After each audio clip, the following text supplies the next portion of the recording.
Apakah kamu percaya? Anak kecil ini adalah putra Raja Raksasa. Sejak kecil, Boyji tuli dan bisu dan sangat lemah. Rakyat jelata juga menganggapnya idiot. Boyji dirampok untuk ketiga kalinya dan hanya celananya yang tersisa. Semua orang memandang rendah dia, tapi dia bercita-cita menjadi raja terbesar. Suatu hari, Boyji pergi ke kota untuk bermain. Dia menemukan seseorang mencuri uang. Boyji mengejang ketakutan. Bocah itu melarikan diri, tetapi Kage mengejarnya. Ia bertanya siapa Boyji, tapi dia hanya mengatakan, Aba. Ternyata Boyji tuli dan bisu. Tapi itu tidak bisa menghentikan mereka untuk berkomunikasi. Kage memegang pisau dan mengancam Boyji untuk menyerahkan uang. Jika tidak, lepaskan semua pakaianmu. Boyji melepas semuanya, hanya menyisakan celananya. Kage meminta Boyji untuk memakai pakaian mahal besok. Boyji mengangguk dan dengan patuh berbalik. Di jalan, orang-orang tertawa ketika melihat Boyji. Tapi dia selalu tersenyum. Hanya Kage yang berkomunikasi secara normal dengan Boyji. Anak laki-laki itu selalu merindukan seorang teman. Jadi Boyji semua memakai pakaian mahal. Kage semakin tertarik pada Boyji. Kali ini, ketika Boyji pergi, dia mengikuti. Ia ingin tahu siapa Boyji. Di jalan, orang-orang menertawakan Boyji. Anak-anak juga mengolok-oloknya, membuat Kage sedikit gelisah. Ketika Boyji tiba di istana, Kage mengetahui bahwa dia adalah seorang pangeran. Boyji bertemu Ibu Tiri Hiling. Dia marah ketika dia melihat bahwa anak laki-laki itu hanya mengenakan celana. Hiling mengatakan Boyji tidak berhak mewarisi tahta. Guru memberi isyarat, cepat ganti baju. Raja ingin bertemu denganmu. Kage mengikuti Boyji ke kamarnya dan menemukannya menangis. Boyji dengan cepat menyeka air matanya dan pergi menemui ayahnya. Anak itu sangat teriak. Kage menyadari, Boyji tidak bodoh. Bocah itu hanya diam-diam menanggung ejekan semua orang.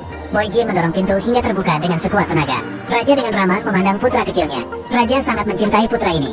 Raja mengalahkan tentara kejam untuk mendirikan kerajaan Bose. Tapi dia tidak hidup lebih lama. Dia selalu berharap Boyji mewarisi tahtanya. Raja meminta ahli pedang terbaik untuk mengajar Boyji. Tapi Boyji sangat lemah. Melihat posturnya, Domas sangat tertekan. Setelah kekecewaan Domas tentang Boyji berakhir, Pangeran Daida datang. Melihat bahwa Daida memiliki bakat alami, sang master menginginkan Daida menjadi muridnya. Boyji melihat bahwa Domas sangat menyayangi Daida. Anak laki-laki itu ingin melawan adik laki-lakinya. Pertandingan ini menarik banyak orang. Mereka ingin melihat Daida mengalahkan Boyji. Hiling juga terheran-heran. Kenapa kalian berkelahi? Pertandingan dimulai, Daida mengayunkan tongkatnya ke arah Boyji. Tapi Boyji mengelak. Pemirsa yang terkejut. Daida berulang kali menyerang tetapi gagal. Boyji tuli dan bisu, tetapi inderanya yang lain tajam. Jadi dia menghindari semua serangan. Boyji menghindari pukulan itu, lalu memukul kepala Daida. Daida sangat malu dan marah. Dia menyerang lebih keras, tapi tetap gagal. Sebaliknya, Boyji melakukan serangan balik. Kage merasa sangat bersemangat. Boyji akhirnya membuktikan dirinya. Pengawal itu menganggap ilmu pedang Boyji sangat keji. Tidak seperti raja, Boyji selalu dipandang rendah sejak kecil, tetapi selalu sabar. Kali ini, Domas juga berpihak pada Daida sehingga membuat Boyji dipukuli. Domas tiba-tiba menghentikan pertandingan, menggunakan tanda dengan Boyji. Ini bukan ilmu pedang. Anda harus menghadapinya dengan berani. Boyji sedikit takut, tetapi masih melepaskan rasa takut itu. Daida menjentikan tongkatnya. Boyji tiba-tiba memukul, tapi kekuatannya sangat berbeda. Boyji dipukuli oleh Daida. Boyji melawan dengan sekuat tenaga tetapi tidak bisa. Daida bergegas masuk untuk memukuli saudaranya. Boyji jatuh, tapi Domas masih tidak berhenti. Melihat itu, Kage tidak tahan lagi. Ia bersiap untuk menyelamatkan Boyji. Tiba-tiba pistol panjang itu terbang. Api 4 Raja Surgawi. Domas mengumumkan kemenangan Daida. Apis bertanya mengapa dia tidak berhenti, tetapi Domas tidak menjelaskan. Boyji terluka parah. Dalam mimpinya, semua orang menertawakannya. Pertempuran yang tidak seimbang. Boyji berguling tempat tidur. Anak laki-laki mengatakan, buktikan bahwa dia tidak berbentuk, tapi tidak sebenarnya. Boyji menangis. Ia kecewa pada diri sendiri. Boyji tidak akan menjadi raja yang hebat. Pada saat ini, Kage merasa keluar, mengatakan bahwa dia berperan Boyji sangat bagus. Anda harus merasa bangga. Boyji menatap Kage, mendapatkan bahwa istrinya menyatakan dia Kage. Kage mengatakan dia perlu uang. Ini seperti dengan Boyji. Melihat kesalahannya dari Boyji, Kage adalah seorang yang selamat dari seluruh layanan. Ia memiliki keluarga, tetapi ada masalah. Ibunya meminta tamu buruk, membiarkan Kage melarikan diri. Pada akhirnya ibu ditangkap dan dibunuh hanya untuk menyelamatkan Kage. Kage beruntung bertemu sang putri. Gadis kecil itu membiarkan lelaki itu untuk menyelamatkannya. Melihat ibunya terbunuh, anak laki menangis. Gadis itu juga menangis. Kemudian Kage pergi ke kerajaan lain. Kage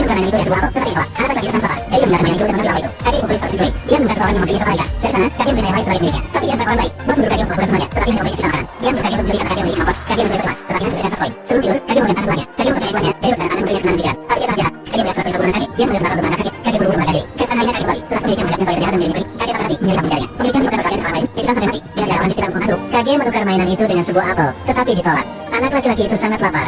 Jadi ia mendengar mainan itu dan mengambil apel itu. Kage dipukuli seperti pencuri. Dia meminta seseorang yang memberinya kepala ikan. Dari sana, Kage memberi yang lain sebagai miliknya. Tapi dia bukan orang baik. Bos menyuruh Kage untuk melakukan semuanya, tetapi hanya memberi sisa makanan. Dia menyuruh Kage untuk mencuri karena Kage memiliki kemampuan. Kage memberi emas, tetapi hanya diberikan 1 koin.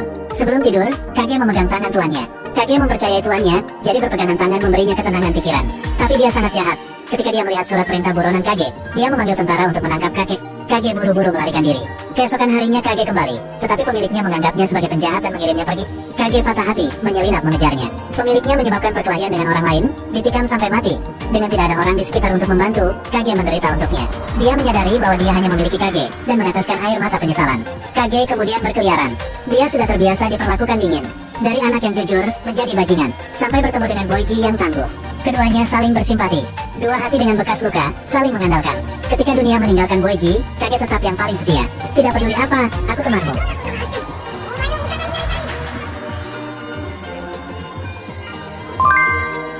Apa yang saya katakan itu benar.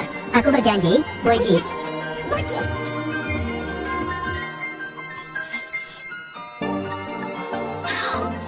Ibu tiri ini sangat kejam. Ibu tiri selalu mengkritik Boyji karena tidak bisa menjadi raja. Boyji dipukuli, dengan murah hati tidak peduli. Raja meninggal. Sang ratu mengubah wasiatnya agar putranya bisa naik tahta. Namun tindakan ibu tiri selanjutnya menyentuh hati orang lain. Sejak usia muda, Pangeran Boyji tuli dan bisu. Karena tubuhnya yang kecil, ia selalu ditertawakan. Tetapi raja ingin menyerahkan tahta kepada Boyji. Tiba-tiba asap merah keluar dari mulut raja. Monster muncul di depan orang banyak. Monster itu menunjuk ke Boyji. Kemudian monster itu tertawa dan menghilang. Malam itu, Hiling merobek surat wasiat, mengatakan Boyji tidak layak menjadi raja. Ratu memerintahkan para pejabat untuk menyatakan Daida sebagai raja. Boyji terkejut dan sedih. Bocah itu merasa bahwa semua orang membodohinya. Tapi Boyji tidak bisa bicara, hanya bisa lari.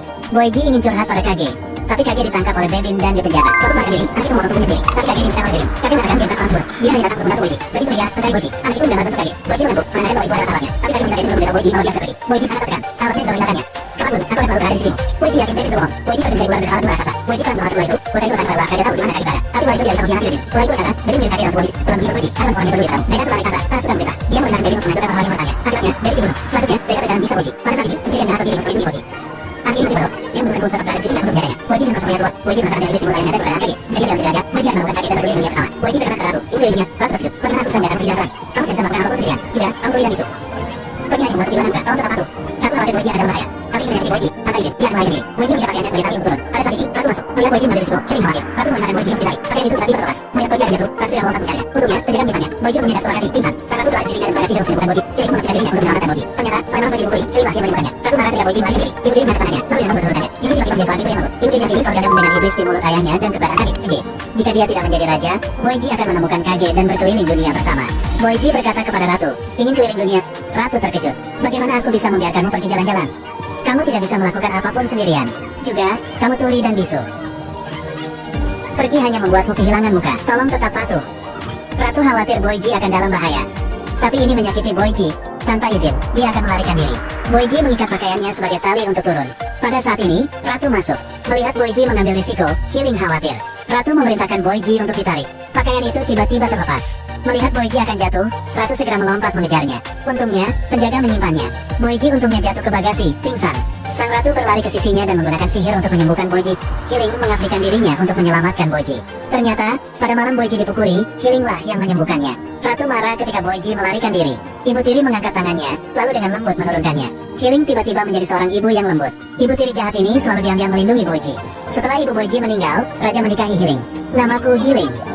Mulai hari ini, aku akan menjadi ibumu.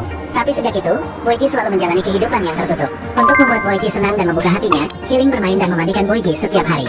Boyji digigit ular, Hiling menendang ular itu meski ketakutan. Ratu menganggap Boyji sebagai putranya sendiri. Karena tidak ada yang belajar bahasa isyarat karena seseorang yang tidak mereka pedulikan. Namun setelah Daida lahir, Hiling sangat ketat dengan Boyji. Karena ibu tiri tidak bisa merawat Boyji selama sisa hidupnya, Hiling ingin Boyji menjadi lebih kuat. Jadi Ratu selalu mengucapkan kata-kata jahat. Ketika dia menyakiti Boyji, dia akan menghentikan bawahannya untuk menerjemahkan. Siapapun yang menertawakan Boyji dijatuhi hukuman mati. Hiling tidak ingin Boyji menjadi raja karena takut dia tidak bisa. Selain itu, Anda akan berada dalam bahaya. Yang terbaik adalah membiarkan Daida menjadi raja, melindungi Boyji. Hiling ingin dia hidup tanpa beban. Tanpa diduga, Daida adalah orang jahat. Setelah satu malam, Ratu setuju untuk membiarkan Boyji melakukan perjalanan. Tapi bocah itu harus pergi bersama Domas dan pengawalnya. Ibu tiri ini selalu diam-diam mencintai Boyji. Boyji juga merasakan cintanya. Siap meluncur ke jalan. Boyji pergi bersama Domas dan pengawalnya. Melihat Boyji pergi, Hiling tiba-tiba mendapat firasat buruk. Bahaya apa yang akan dihadapi Boyji di jalan? Akankah bocah itu menemukan Kage? Apa yang direncanakan Daida dengan Boyji? Saya seperti kalian menantikan episode berikutnya. Sebenarnya saya menangis setidaknya 5 kali setelah menonton 3 episode. Rasa mengasihani diri sendiri dan ketangguhan Boyji. Kehidupan Kage yang tragis. Persahabatan antara Boyji dan Kage. Apalagi cinta seorang ibu tiri. Banyak detail yang menyentuh. Kartun ini memiliki sedikit dialog. Plot film ini tampaknya sudah tua, tetapi ternyata tidak terduga. Film ini bisa membuat Anda kembali menjadi anak-anak. Banyak detail akan membuat Anda merasa tersentuh, menghangatkan hati atau menangis seperti hujan.